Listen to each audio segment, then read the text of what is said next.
શિલા પાસે એક તુલસીનું પાન તો હોવું જ જોઈએ. હું શું કામ કહું છું આ બધું? કે તુલસીનું આટલું બધું મહત્વ છે. વડલો વાવવો હોય તો તમારે વિચાર કરવો પડે કે ઇનફ જગ્યા છે તમારી પાસે. 10 વર્ષ પછી વડલો વધીને જ્યાં જશે એને ફેલાવા માટેની મોકળાશ છે એ વિચારીને વડલો વાવવો જોઈએ. બાકી વાવતી વખતે તો છોટા સહી હોતા, અથવા તો વડલાનું ખાલી હાંઠું નાખી દો તો ઉગી જાય. પણ ભવિષ્યનો વિચાર કરીને વડલો વાવવાનો હોય. તમારા ઘરની બહાર ખાલી 5 ફૂટ જગ્યા હોય તો વાવવા માટે તો વાવી દો. પછી અમારે મુંબઈમાં ઘણા સોસાયટી વાળા નવી સોસાયટી બનાવે ને પછી બિલ્ડર બધા સાહેબો ઝાડવા વાવે, આમ જરા લીલોતરી લાગે એટલે. તો બિલ્ડિંગ હોય ને એના ખાલી 2 ફૂટથી નાળિયેરીઓ વાવી દે. વાવવામાં શું જાય છે? નાળિયેરીના એટલા નાના નાના છોડવા લઈ ખાડા કરી વાવી દીધા. ફોટા પડાવે. બધા નેતાઓ આવ્યા હોય કે કોઈ મહાનુભાવ આવ્યા હોય એને હાથે વવરાવે. પણ એ ખાડા કર્યા હોય ને ત્યારથી મને એમ થાય કે ખોટો ખાડો કર્યો. આ નાળિયેરીનું બચાડીનું 5 વર્ષ પછી શું થાય? મારી સોસાયટીમાં છે મુંબઈની, પછી 10 ફૂટ સુધી તો નાળિયેરી ઊંચી જાય. પછી કોકની બારીમાં આવે એને પોહાય નહીં, એ વળી ત્યાંથી કાપી નાખે. પછી થોડીક ઉપર જાય તો ઓલી ગેલેરી પહેલા માળવાળાની એ થોડી આમ બહાર નીકળી હોય, રવેશ તો એમાં તો પ્રવેશ હોય નહીં. પછી નાળિયેરી બચાડી સમજે એને તો જાવું ક્યાં કે આ તો સમજ્યા નહીં, હવે હું મારો રસ્તો કરું. તો એ નાળિયેરીઓ પછી રવેશને બચાવી અને બહાર નીકળે. અને એ રીતે આમ બહાર નીકળી અને એને તો વધવું જ છે, સૂર્યનો પ્રકાશ તો એને લેવાનો જ છે. પછી કુબજા જેવી લાગે, વાંકી વળી ગઈ હોય, કોઈટું નીકળી ગઈ હોય. નહીં તો નાળિયેરી આમ રૂપાળી છે, સરસ લાગે. દરિયા કિનારે નાળિયેરીઓ ઉગી હોય કેવું સરસ લાગે. પણ એ નાળિયેરીને કુબજા જેવી કરી નાખી, કુબડી કરી નાખી. એનું કારણ વાવવા વાળાની અકલનો અભાવ. ક્યાં વવાય, કેટલું ડિસ્ટન્સ રાખીને વવાય. આંબા વાવવા હોય તો એ આંબાની વચ્ચે ઓછામાં ઓછું કેટલું ડિસ્ટન્સ હોવું જોઈએ. આ બધો જ વિચાર કરીને મોટા ઝાડવાને વાવવાની વાત થાય, પ્લાનિંગ થાય. આટલી જગ્યા બધાની પાસે કદાચ ન પણ હોય, પણ તુલસીનો છોડ તમે નાની જગ્યામાં પણ વાવી દો. એ તો છોડ છે ને. નાની જગ્યામાં તમારા આંગણામાં તુલસીને વાવી દો, તુલસી લાગી જાય, હસતી હોય. સવારના પહોરમાં ત્યાં તુલસીના ક્યારાને થોડીક સફાઈ કરી અને પછી અમારે ગામડામાં ત્યાં તો આમ રંગોળી કરે. સાંજ પડે ને તુલસી ક્યારે દીવો થાય. એટલું પવિત્ર અને પ્રસન્નતાદાયક વાતાવરણ બને. તમારે તો તુલસી બહાર તો રખાય નહીં, ટાઈ ઢીવી પડે. તુલસીને ક્યાં સ્વેટર પહેરાવવું એ બહાર હોય તો. એટલે મેં અહીંયા જોયું છે તમારા ઘરોમાં ઘણીવાર તમે ઘરમાં એનું કુંડું રાખી ત્યાં તુલસીને તમે ઘરની અંદર એને સાચવી લો અને એવું વાતાવરણ એને આપવાની કોશિશ કરો છો જેથી કરીને તુલસીનો છોડ બચે. કારણ અમારે ભગવાનની પૂજા કરવાની હોય. 2-4 પાન તો તુલસીના રોજ મળે. तो तुलसी का पौधा, पीपल का पेड़, वट वृक्ष सब पवित्र है. પણ આ કથા તુલસીની જેમ ઉગી છે. ઝડપથી એક જ સત્રમાં અને હાથ દીમાં પૂરું થઈ જાય. ભાગવત સપ્તાહ કહેવાય ને, આમ સપ્તાહનો ક્રમ તો શ્રી વેદવ્યાસ ભગવાન પ્રમાણે એવો છે. આ સૂર્યોદયાદારભ્ય સાર્ધત્રી પ્રહરાંતકમ, સૂર્યોદયથી લઈને રોજ 3.5 પ્રહર કથા ચાલવી જોઈએ. 3.5 પ્રહર એટલે તમને સમજાય એવી ભાષામાં 10.5 કલાક. રોજ 10.5 કલાક કથા ચાલવી જોઈએ, સૂર્યોદયથી લઈને. ઇન્ડિયાનો સૂર્યોદય, ઇંગ્લેન્ડનો નહીં, અને એમાં સમરનો તો નહીં જ. કેટલા વાગે એવું હોય?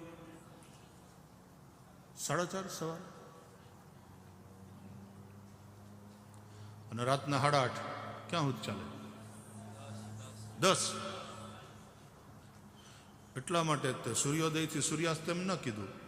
સાર્ધત્રી પ્રહરાંતકમ, 3.5 પ્રહર એટલે 10.5 કલાક કથા ચાલે નિત્ય. એમાં મધ્યાહને ઘટિકાદ્વયમ, મધ્યાહન સમયે 2 ઘડી 48 મિનિટનો ગેપ, ઇન્ટરવલ, અને એમાં 2 કેળા અને અડધો ગ્લાસ દૂધ પી અને પાછું બેસી જવાનું.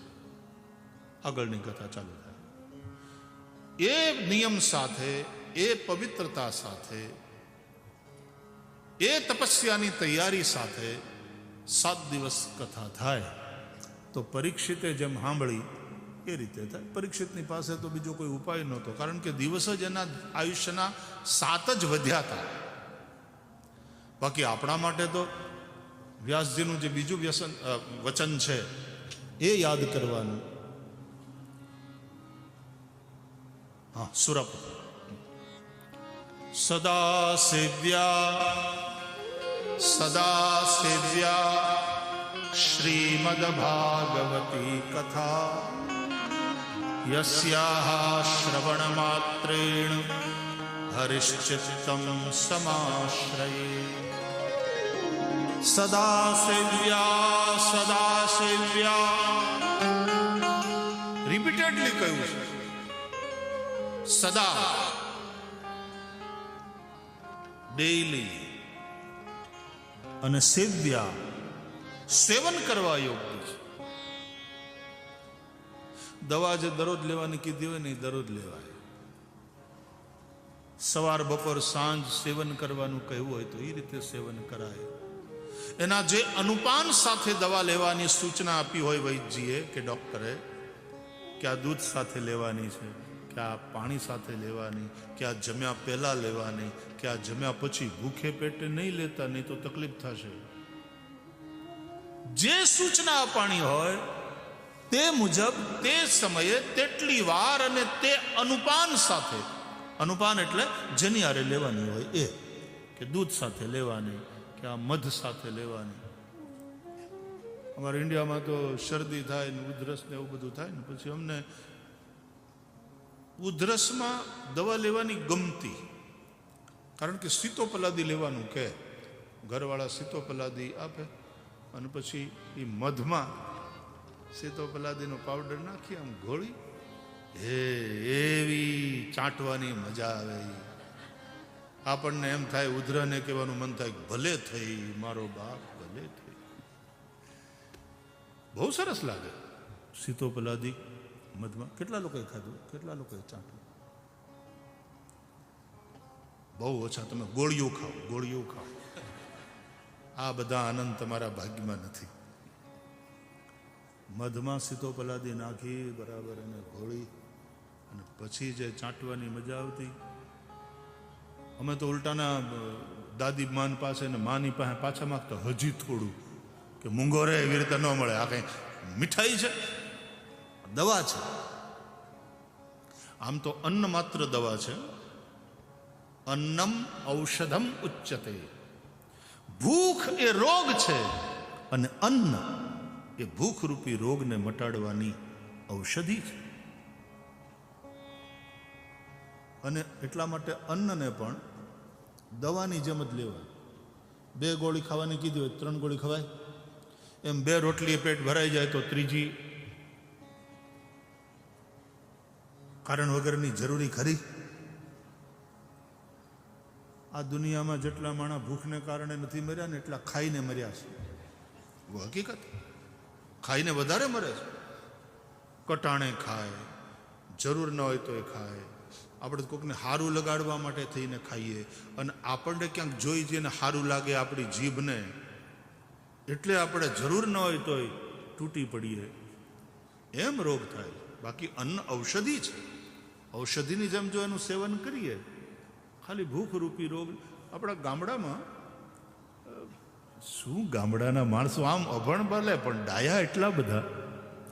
કેવું કેવું લખ્યું જો, આપો સુર આપો, આમ સામે જો એટલે સુર આપવાનો. ઓકે, હા, આપણે શીખવાનું છે. ઓલી નવી નવી વહુ આવી હોય ને,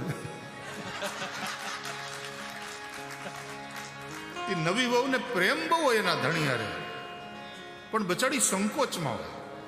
પછી એના માટે નવું નવું વાતાવરણ હોય, નવા નવા લોકો હોય, હે ને, એટલે એને ઘણું બધું કરવું હોય, પણ સંકોચ થાય વહુવટ. પછી સાસુ હોય ને બધાએ ધીમે ધીમે એને કમ્ફર્ટ ઝોન આપવાનું હોય કે બેટા જરાય સંકોચ નહીં રાખતી, તું તારે વગાડ. રાધે રાધે, શ્રી રાધે. એમ બેટા આપણે વગાડો, જરાય સંકોચ નહીં રાખો, બીવન નહીં, આનંદ કરો. એટલે મારી સામે જોવાનું, બરાબર? અને હું સામે જોઉં એનો મતલબ હવા ભરો.